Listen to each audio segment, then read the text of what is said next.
Okay, I didn't call this out for hate for BHV because I don't hate her. Now this picture here, and I'm trying to find out, I know this is 2011 for sure. This is a headshot from 2009 or 2011. I'm not 100%. Um, but you know, she did that 2 days back. Let's see. They started filming in 2010. It came out 2011. So that's where this picture came from. That is not a recent picture. Okay? And here she is. And I knew this because I did research on the family, but I didn't put all that information out because to me that wasn't important at the time.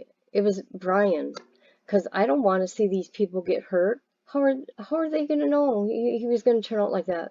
Just saying, I wouldn't think my loved one could do something like this. So, you know, her life is in danger, sadly.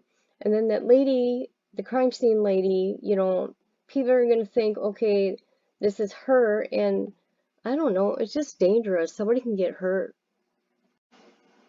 Okay, I'm just trying to make an understanding of the time difference and all that from Pennsylvania to Moscow, Idaho. And there's a 3 hour difference, okay?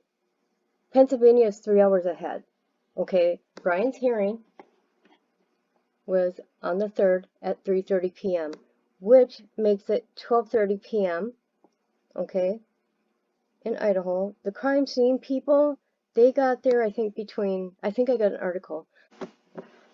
Okay, and here's an article, Fox 10, and it says here on the 3rd, 3 men and 2 women arrived at the King Road house at noon Eastern time, which had been 10 o'clock Moscow, Idaho time. They spent 45 minutes taking video inside and outside the property. Now, do you think with all those cops out there, okay, guarding everything, do you really think they would let a loved one of Brian's on the property? I doubt it. Oops, no, common sense. Okay, and I'm not going to go through all these, but this is all from his attorney on December 30th, and they're all like 140, 141, you know, for him to revoke his right to remain silent. Then they want to secure the crime scene. What's this one? Motion to preserve it, limited notice of appearance, appointing the public, I almost said pretender, my bad. And that was, though, that was at 9:38 a.m. So what would that been there? 9:30, 10:30, 11:30, 12:30. So this was the first one done. And I think we heard at his hearing that they said he had to get a public defender. So yeah, I just go by the dates and the times, and yeah. Okay, and this is a New York Post stating that the defense team has hired veteran Washington State crime scene reconstruction expert. Okay, his name is Matthew, and this is the company. And it says here when Brian was facing the judge on Tuesday, they were at the home with the attorney. Now, she can't be in 2 places at once, people. And do you think law enforcement would allow that? Okay, here's that investigator that owns that company doing the defense's crime scene. And if you don't know who he is, he did the Tupac reconstruction thing. And if you know the Christopher, what is it, Kraus case in Minnesota, he participated in that too. And you would kind of hope that your pictures came out because you wouldn't know until you took them to a developing lab. Uh, and our tape measures were just used. Dang it. Okay, now I'm just going to go through a couple of these pictures. Okay, that's the main guy, his business. That's the attorney. That's another guy. This is the lady. Now, his sister, she's thinner build. Okay, here's another picture.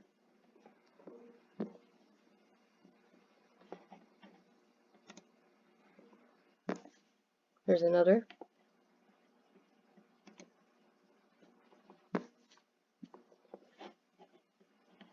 Right there. And then you have all these cops. I mean, they show 3. I mean, come on, really? And this is when they were all standing outside waiting. 1, 2, 3, 4, 5. Those are the 5. That's the attorney, and they're waiting. Okay, and I'm going to show another article. I showed this before. Okay, and this is Fox News. They were there, and it shows his dad. And then it says here, see sisters. Michael and Mary Ann and his sister sat in the second row of Monroe County Courthouse on the hearing Tuesday. His father nodded, shook his head during parts of the briefing, and waved at his son and muttered something to his loved ones. His sisters appeared visibly upset and distraught at times. A court officer brought Bryan's sister a box of tissue. As the hearing was going on, his mother stared straight ahead or held her head down during court.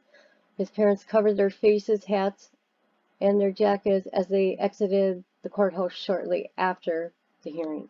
Okay, so here they are, people.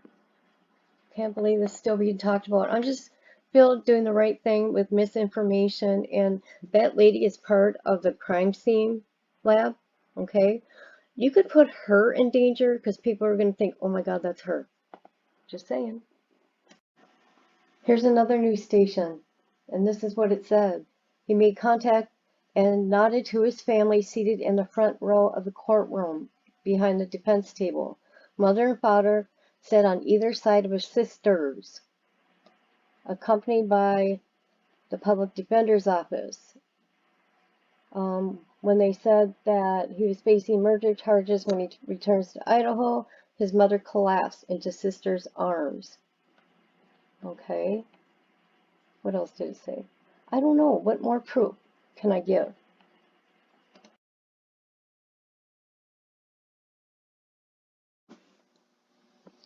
Okay. I'm done after this. Now, there's no way this is her. It ain't her. It's just common sense. That, you know what? They wouldn't let the victims' families, even go in there to get belongings. What makes you think they're going to let Bryan's sister go in there? I mean, really, common sense. But I'm done. I'm not doing this no more. And the reason why I did this is because I'm being attacked. And more people are talking about it today. And so I went more in depth. Sorry about my reading skills suck, but hopefully I get my point across.